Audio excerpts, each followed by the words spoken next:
ఈ రోజు ఆంధ్రలో కుమ్మక్కు రాజకీయాలు నడుస్తున్నాయి. అన్ని పార్టీలు బీజేపీతో కుమ్మక్కయ్యాయి. గత 10 సంవత్సరాలుగా టీడీపీ, వైసీపీ కలిసి ప్రత్యేక హోదాను మంటగలిపేశారు. ప్రత్యేక హోదాపై పోరాటం చేసిన వాళ్లను జైళ్లలో పెట్టించారు చంద్రబాబు. వైసీపీ పార్టీ బీజేపీతో పరోక్షంగా పొత్తు పెట్టుకుని ప్రజల్ని మోసం చేస్తోంది. గత ఎన్నికల్లో జగన్మోహన్ రెడ్డి కేంద్రం మెడలు వంచి ప్రత్యేక హోదా తెస్తానన్నాడు. ఎక్కడ ప్రత్యేక హోదా సీఎం గారు అని వైఎస్ షర్మిల అన్నారు. రాజశేఖర రెడ్డి గారి అభిమానులకు, మీడియా మిత్రులకు మీ రాజశేఖర రెడ్డి బిడ్డ శిరస్సు వంచి చేతులు జోడించి మనస్ఫూర్తిగా నమస్కరించుకుంటాను.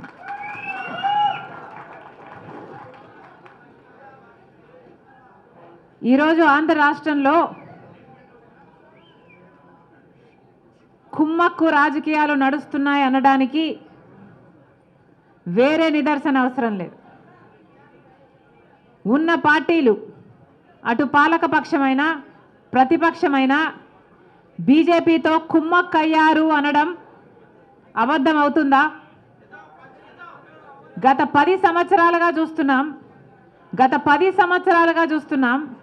మొదట అధికారంలో ఉన్న టీడీపీ ప్రభుత్వం ఏమో బీజేపీ పార్టీ 10 సంవత్సరాలు స్పెషల్ స్టేటస్ ఇస్తామంటే చంద్రబాబు గారు 15 సంవత్సరాలు స్పెషల్ స్టేటస్ కావాలన్నారు.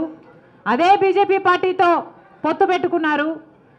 టీడీపీ ఎంపీలను మంత్రులను చేసుకున్నారు. తీరా చూస్తే స్పెషల్ స్టేటస్ కోసం కొట్లాడారా చంద్రబాబు గారు అని చూస్తే ఒక్కసారి కూడా బీజేపీని నిలదీసింది లేదు. ఒక్కసారైనా నిజమైన ఉద్యమం చేసింది లేదు. ఆఖరికి ఎవరైనా స్పెషల్ స్టేటస్ కోసం పోరాటం చేస్తే వాళ్ళని జైల్లో పెట్టారు, వాళ్ళ మీద కేసులు పెట్టాడు చంద్రబాబు గారు. అలా చంద్రబాబు గారు 5 సంవత్సరాలు బీజేపీతో పొత్తు పెట్టుకుంటే ఇక కాంగ్రెస్ పార్టీ, ఇప్పుడు వైసీపీ పార్టీ, అధికారంలో ఉన్న వైసీపీ పార్టీ కంటికి కనిపించని పొత్తులు పెట్టుకుంది బీజేపీ పార్టీతో. కనీసం ఆయనన్నా చంద్రబాబు గారైనా ప్రజల ముందుకొచ్చి అందరికీ కనిపించేలా ట్రాన్స్పరెంట్గా పొత్తు పెట్టుకుంటే వైసీపీ మాత్రం బీజేపీకి అసలు ఎవరికి కనిపించకుండానే తెర వెనకాలనే పొత్తులు పెట్టుకొని ఆంధ్ర రాష్ట్ర ప్రజలను మోసం చేసిందన్న మాట అవాస్తవం కాదు.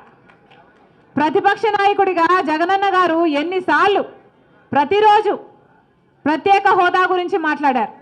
ప్రతిపక్ష నాయకునిగా చంద్రబాబు గారు ముఖ్యమంత్రిగా ఉండగా, చంద్రబాబు గారు బీజేపీతో పొత్తు పెట్టుకున్నాక ప్రతిపక్ష నాయకుడిగా జగనన్న గారు ఎన్నో నిరాహార దీక్షలు చేశారు స్పెషల్ స్టేటస్ కోసం.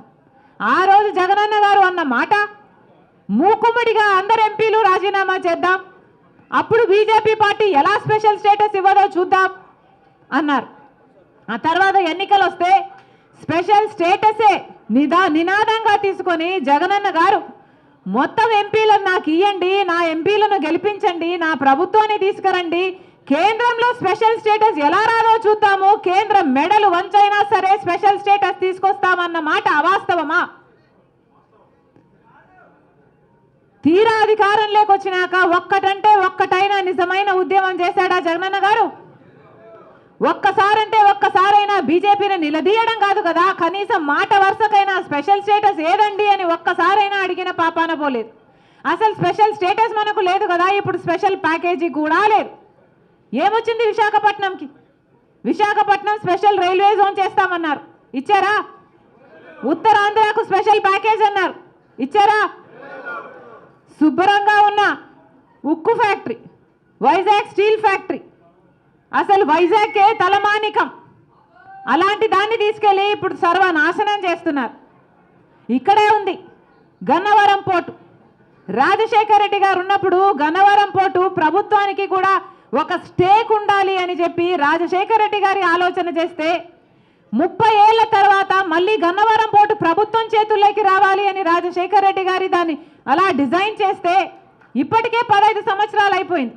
రాజశేఖర రెడ్డి గారు ఉంటుంటే, ఆయన ప్లానే కనుక అమలై ఉంటే ఇంకొక 15 ఏళ్లకు ఆ గన్నవరం పోర్టు మళ్ళీ ప్రభుత్వం చేతికి వచ్చేది. అలాంటిది ఆయన కొడుకు అయి ఉండి జగన్మోహన్ రెడ్డి గారు ఏం చేశారు? కేవలం 600 కోట్ల రూపాయలకు అదానికి మొత్తానికి అంటగట్టేశారు కదా గన్నవరం పోర్టు.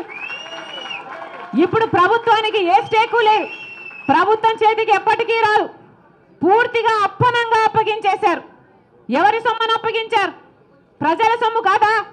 ఆంధ్ర రాష్ట్ర ప్రజల సొమ్ముని, ఆంధ్ర రాష్ట్ర ప్రజలని తాకట్టు పెట్టినట్టు కాదా? వీళ్ళ రాజకీయాల కోసం, వీళ్ళ కుమ్మక్కు రాజకీయాల కోసం ఆంధ్ర రాష్ట్ర ప్రజలను తాకట్టు పెట్టారు. ఇది వాస్తవం వాస్తవం వాస్తవం.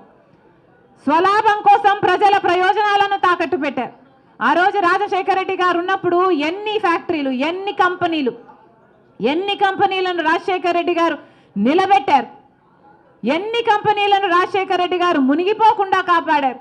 ఈరోజు వైజాగ్ స్టీల్ అన్నది 30,000 మందికి ఉద్యోగాలు ఇస్తుందట. 30,000 మందికి ఉద్యోగాలు ఇస్తుంటే ఈరోజు ఆ 30,000 మందికి భరోసా లేకుండా పోయింది ప్రభుత్వాల మీద. 30,000 మంది వాళ్ళ కుటుంబాలు, ఎంతమంది బిడ్డలు, వాళ్ళ భార్యలు, ఇంతమంది జీవితాలకు భరోసా ఇచ్చిన ప్రాజెక్టు ఎప్పుడు కాంగ్రెస్ పార్టీ అధికారంలో ఉండగా ఇందిరమ్మ గారు వచ్చి శంకుస్థాపన చేసి కట్టిన ప్రాజెక్టు, రాజశేఖర రెడ్డి గారు ముఖ్యమంత్రి ఉండగా 3 మిలియన్ టన్నులున్న ప్రాజెక్టుని రాజశేఖర రెడ్డి గారు 7.5 మిలియన్ టన్నుల ప్రాజెక్టుగా చేస్తే ఇప్పుడేమో ఇప్పుడున్న ప్రభుత్వాలు, రాష్ట్ర ప్రభుత్వాలు, కేంద్ర ప్రభుత్వాలు మొత్తం ప్రాజెక్టునే నిర్వీర్యం చేస్తున్నాయి.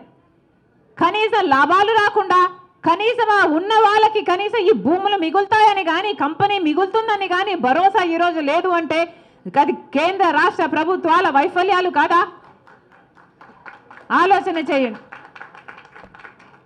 మళ్ళీ చెప్తున్నాం, బీజేపీ ప్రభుత్వం అధికారంలో 10 సంవత్సరాలుగా ఉంది. మనకు స్పెషల్ స్టేటస్ ఇవ్వలేదు, పోలవరానికి కావాల్సిన 90% నిధులు ఇవ్వలేదు, మనకు రాజధాని ఇవ్వలేదు, సంవత్సరానికి 2 కోట్ల ఉద్యోగాలు బిడ్డలకు ఇస్తామన్నారు. 10 సంవత్సరాలలో 20 కోట్ల